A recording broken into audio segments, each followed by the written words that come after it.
Raw footage बनेगा। अभी तुम ज़्यादा हाइट हो गया, एक थोड़ा नीचे करो, ऐसे में बराबर होना चाहिए ना। हाँ यस दिस होना, अब आई कांटेक्ट होगा। तो हम तुमको देख के बात करेंगे, कैमरा देख के बात करेंगे, ये भी बोल दो। हम लोग बात करेंगे उसको देखते हुए, उसको देख।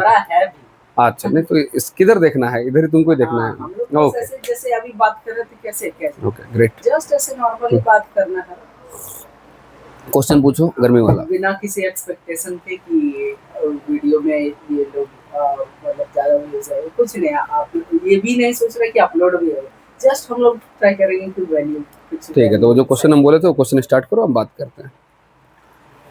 तो आज अभी जैसे हम आपसे पूछ रहे हैं कि एक फिटनेस कोच को स्टेबिलिटी के ऊपर फोकस करना चाहिए, या मतलब क्या स्टेबल इनकम जो सपोज दैट आ जाता है तो उसके बाद उसको क्या करना चाहिए, या लाइफस्टाइल को अपग्रेड करना चाहिए, या कैसे एक फिटनेस कोच अपना इनकम को स्टेबल बैलेंस करे ले ले आए।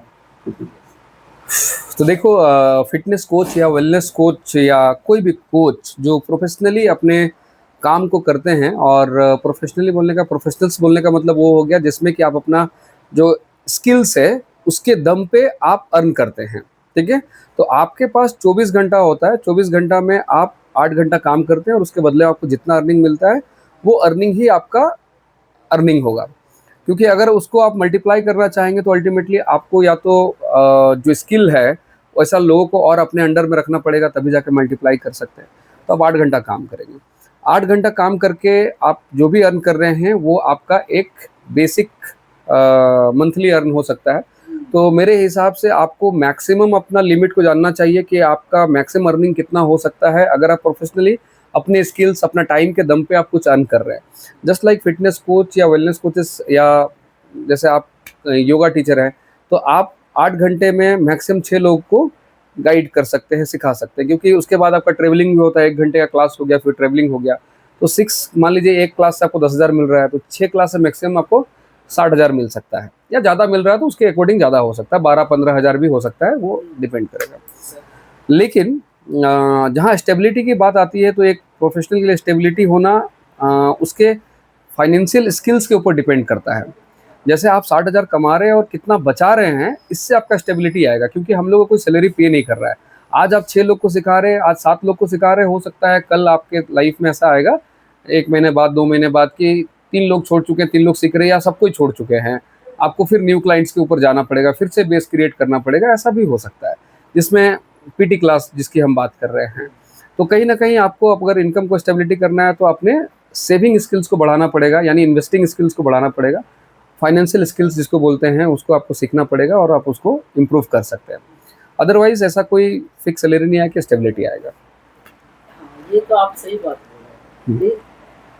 एक है कि एक स्ट्रॉन्ग इनकम इंजन जो बिल्ड करते हैं, जो अच्छे कोचेस होते हैं, स्मार्ट कोचेस होते हैं, उनको देखते हैं कि वो एक स्ट्रॉन्ग इनकम इंजन बिल्ड करता है, इनकम सिस्टम बिल्ड करता है, जिसके थ्रू उनका रेगुलर कंसिस्टेंट इनकम होता है। सपोज दैट कोई कोच है, वो अपना प्लेटफॉर्म के थ्रू ऑनलाइन क्लासेस ले रहा है, बहुत सारे लोग हैं। ओके यस अभी टॉप में योगा में मेरे कैटेगरी में चल रहे सौरभ बोथरा हाबिल्ड एकदम वेल नॉल्ड। ये सारे कुछ और भी है, मेरे भी कुछ कोचेस है, टीचर्स है जिनसे मैं ट्रेन हूँ, तो वो लोग भी अपना प्रोग्राम रन कर रहे हैं ऑनलाइन, या अपने जो स्टूडियो है, सेंटर है, वहाँ पे प्रोग्राम रन कर रहे हैं। वहाँ पे एक मतलब रिकरिंग इनकम उनका कंटिन्यूअसली हो रहा है। डेफिनेटली अगर फाइनेंशियल स्टेबिलिटी की बात करते हो तो ये आपको करना ही पड़ेगा। क्योंकि अब मैंने शुरू में ही बोला आपको कि आपके पास 8 घंटा है, 8 घंटा में आप जितना कमाएंगे उतने ही खाएंगे। लेकिन जहाँ आप अपने अर्निंग की ग्रोथ की बात करते हैं तो आपको अपने टाइम को मल्टीप्लाई करना पड़ेगा। तो टाइम को मल्टीप्लाई करेंगे तभी जाकर रैकरिंग और पैसिव इनकम जिसकी आप बात कर रहे हैं कि आप नहीं भी काम करें तब भी हो, तो उसके लिए फर्स्ट ऑफ ऑल अपने वैल्यूज़ के ऊपर काम करना चाहिए कि एक वेलनेस कोच या फिटनेस कोच। क्योंकि आप अपने आप का वैल्यू को जब तक इंक्रीज नहीं करेंगे, आप लोगों से हाई प्राइस या डिमांड क्रिएट नहीं कर पाएंगे। और जब तक डिमांड क्रिएट नहीं होगा, लोग आपके सर्विसेज को नहीं लेंगे। ठीक है, तो आप रेकरिंग या ऑनलाइन जो बिजनेस करना चाह रहे हैं वो भी जस्ट लाइक वैसे हो जाएगा जैसे आप पीटी योग करा रहे हैं। जैसे मान लीजिए आप ऑनलाइन जा रहे हैं, अगर आप लाइव क्लासेस जा रहे हैं तो कितना लाइव क्लासेस जा सकते हैं, जितना आपके पास टाइम है। तो अल्टीमेटली आपका सब्सक्रिप्शन खरीदना चाहिए, यानी आपके रिकॉर्डेड कोर्स बिकने चाहिए। तो आपको पहले, सबसे पहले आपको कंटेंट पे एक फोकस होना चाहिए कि सोसाइटी में क्या नीड है, ऐसा चीज़ों का जो रेगुलर उन लोग वॉच करके भी चीज़ों को सीख सकता है, ऐसा कोई कंटेंट को रेडी करना पड़ेगा। उस कंटेंट को फिर आपको अपने वेबसाइट और बाकी चीज़ों के माध्यम से एक इन्वेस्टमेंट आएगा, और वो इन्वेस्टमेंट करके फिर आप चीज़ें उसको कर सकते हैं। लेकिन परचेस तब तक लोग नहीं करेगा जब तक आपको जानेंगे नहीं। तो दैट्स वाई अगेन से come to the back to the point कि आपको अपना वैल्यू को इंक्रीज करना पड़ेगा। जब तक वैल्यू इंक्रीज नहीं होगा तब तक आप जितने भी कोर्स बना लें उसको सेल कर पाना थोड़ा मुश्किल है। दूसरा, कुछ कोचेस होते हैं जो वैल्यू नहीं है, आप उनको वेल नोन नहीं होते हैं, लेकिन वो भी अच्छा अर्न कर रहे होते हैं ऑनलाइन कुछ कोर्सेज बेच करके। तो ये तभी हो सकता है जब आपके पास हाई इन्वेस्टमेंट है, यानी कि आपको समय को या तो बांटना पड़ेगा या तो खरीदना पड़ेगा। तो आपको ऐड करके पैसा लगा के आपको वो इतना लोगों को दिखा के आप उनका टाइम, या बोल सकते हैं कि अपना समय जो आप वैल्यू बनाने में लगते, वो वैल्यू जो टाइम लगाते और अपना वैल्यू क्रिएट करते, उस टाइम को आप परचेज करना पड़ेगा पैसा लगा के। यानी कि आप जितना ज़्यादा सोशल मीडिया में दिखाई देंगे, एड्स करेंगे, चीज़ें करेंगे, लोग उतना ज़्यादा आपसे कनेक्ट होंगे, आपके कंटेंट के बारे में जानेंगे, and then mouth to mouth publicity भी होगा, शेयर भी होगा, चीज़ें होगी, तो फिर क्रिएट हो जाएगा। लेकिन एटलीस्ट आपका इन्वेस्टमेंट ऑन अ बजट ये ज़्यादा होना चाहिए। ये आप सही बात बोले, लेवरेज बहुत इम्पोर्टेंट है। एक मतलब ग्रांटेड नहीं ले सकते हम लोग एक चीज को कि सपोज दैट ये क्लाइंट से मेरा है तो लाइफ टाइम इससे मेरा आता हाँ, है। Yes, exactly. वैसे बहुत धोखा मिलता है। हाँ, नहीं, तो देखिए धोखा नहीं मिलता है। बेसिकली क्या होता है कि हम लोग ये फील करते हैं कि हमारे क्लाइंट हम लोग को धोखा देके छोड़ दिया, नहीं, उसका नीड जहाँ तक रहता है वो उतना देर तक हम लोग के साथ करते रहते हैं। फिर उनके पास हेल्थ से कोई मोर इम्पोर्टेंट काम आ गया। देखिए प्रायोरिटी सबके लाइफ में है। अभी एक इंसान है जो जिसके लाइफ पे आप योगा सिखा रहे हैं या उनको आप टाइम दे रहे हैं, आप वो अपने हेल्थ के ऊपर फोकस कर रहे हैं, धीरे धीरे वो हेल्दी हो जाता है। जैसे ही हेल्दी होता है तो हेल्थ को लेकर थोड़ा इग्नोरेंस आता है, और या इग्नोरेंस नहीं भी आया है फिर भी उसके पास कुछ जिम्मेदारियां हैं, और उस जिम्मेदारियों में कहीं क्राइसिस होगा तो यहाँ का जो टाइम आपको 1 घंटा दे रहा है ना, वो तुरंत स्विच करेगा उसके, और प्रायोरिटी चेंज कर देता है। तो उसके कारण से क्या होता है, वो कुछ दिन के लिए आपको छोड़ता है, कुछ महीने के लिए छोड़ता है, कुछ साल के लिए छोड़ता है। अगर आप अच्छा ट्रेनर है, अच्छा सिखा रहे लोगों को, तो अगेन जैसे ही वो उस प्रॉब्लम को सॉल्व करेगा और वापस से हेल्दी होना चाहेगा या वापस से रूटीन पे आना चाहेगा तो वापस आपको याद करेगा। तो लिवरेज डेफिनेटली लेना है, लेकिन हाँ, लेकिन ऐसा नहीं सोचना कि कस्टमर धोखा देता है, धोखा कभी नहीं देता है। उनका जरूरत होता है जितना देर का उतना देर चलता है, उसके बाद प्रायोरिटी चेंज हो सकते हैं हम लोग एक क्लाइंट के ऊपर, हम लोग इसीलिए लेवरेज बहुत इम्पोर्टेंट कंटिन्यूअसली जैसे उस नहीं, तो फिर आप लेवरेज का मतलब कुछ और समझ रहे हैं और हम लिवरेज का मतलब कुछ और समझ रहे हैं। लिवरेज का मतलब वो हो गया जो आपके पास है उसका फायदा उठाना, यानी कि आपके पास कोई स्किल्स है, उस स्किल का लिवरेज लेना, उसका फायदा लेना अच्छा वे में, ठीक है। अभी हम लोग नॉर्मल जस्ट बात कर रहे थे, हाँ, तो इसको आप इसको लिवरेज किया जाए तो आप रिकॉर्ड कर रहे हैं, तो ये एक लिवरेज लेना हो गया। तो ये चीजें हैं, तो उसको आप लिवरेज बोल सकते हैं। लेकिन आप जो लिवरेज बोल रहे हैं शायद उसका मतलब कुछ और होगा। अच्छा, अगर एक जो कोच है वो बिगिनियर से स्टार्ट करना चाहता है या इस इंडस्ट्री में आना चाहता है तो उसको क्या मतलब करना चाहिए, किस चीज़ पे फोकस करना चाहिए, और कैसे वो अपने आप को एक एटलीस्ट एक लेवल पे ले आए, एक पोजीशन पे ले आए जहाँ से वो अपना करियर को लगे कि हाँ मैंने अपना करियर इस पे चूज करके इस पाथ में आके सही करियर चूज किया। तो हम इसमें एक बात बोलना चाहेंगे कि ये अभी बूमिंग इंडस्ट्री है, हेल्थ इंडस्ट्री, और बहुत सारे लोग individual person as a health coach, lifestyle coach, mental coach या मोटिवेशनल स्पीकर्स इस फील्ड में बहुत अभी आएंगे, और हेल्थ फील्ड में भी सब आएंगे, योगा कोच भी, मतलब सब टाइप के कोच आ सकते हैं। और ये बहुत आ भी रहे हैं। आप 4 रील्स में से आप एक रील्स दिखेगा कि आपका हेल्थ के ऊपर होगा, तो बहुत सारे इन्फ्लुएंसर्स भी इस पे वीडियो बना रहे हैं, और इन्फ्लुएंसर्स भी हेल्थ इन्फ्लुएंसर्स की ओर बनने की ओर आगे बढ़ रहे हैं, क्योंकि ये लोगों का बहुत बड़ा प्रॉब्लम है, और इतना बड़ा प्रॉब्लम को सॉल्व करने के लिए कुछ लोग से नहीं होगा। तो इसमें और कोचेस का अपॉर्चुनिटी है, और कोचेस बन सकते हैं, और अगर कोई बनना चाहता है फ्रॉम स्टार्टिंग तो उसको अपने आप से शुरुआत करना चाहिए।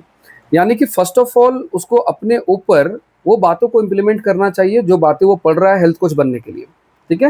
एंड इम्प्लीमेंट करके फर्स्ट ऑफ ऑल उसको, क्योंकि देखो कोच का मतलब क्या होता है ना, जो खुद उन चीज़ों को इम्प्लीमेंट करता है देन दूसरों को सिखाता है। जैसे कि एक टीचर एंड कोच में वही डिफरेंस होता है। टीचर वो होता है जो पढ़ के पढ़ा सकता है, वो जरूरी नहीं कि इम्प्लीमेंट क्या हो, जैसे एक यूपीएससी का टीचर भले यूपीएससी पास नहीं किया हो, लेकिन वो बहुत सारे लोग को पास करा सकता है, ठीक है। लेकिन एक कोच जब तक उस नॉलेज को इम्प्लीमेंट नहीं किया तब तक उसको सिखा नहीं सकता है। यानी एक कोच खुद वो एक्सरसाइज करता है, खुद वो योगा करता है, तो फिर वो योगा सिखाता है। ऐसा नहीं कि आप बुक से पढ़ते हैं योगा और आप योगा सिखा रहे हैं, ऐसा आप नहीं कर सकते। आप योगा खुद उसको इम्प्लीमेंट करते हैं, वो स्किल्स को, और देन फिर वो स्किल को आप ट्रांसफर करते हैं, इसीलिए इसको कोच बोलते हैं, ठीक है।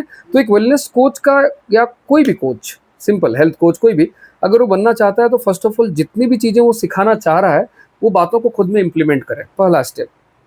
फिर उसको अपने से आगे लेके जाए, यानी कि अपने लोगों के आसपास में सीओआई जो होते हैं, सर्किल ऑफ इन्फ्लुएंस लोग होते हैं, अपने सोशल मीडिया होते हैं, चीज़ें होते हैं, वो सब चीज़ों में वो इस स्किल को रिप्रेजेंट करे, बताए, तो धीरे धीरे लोग उसको जानेंगे कि हाँ ये अब हेल्थ के फील्ड में काम कर रहा है।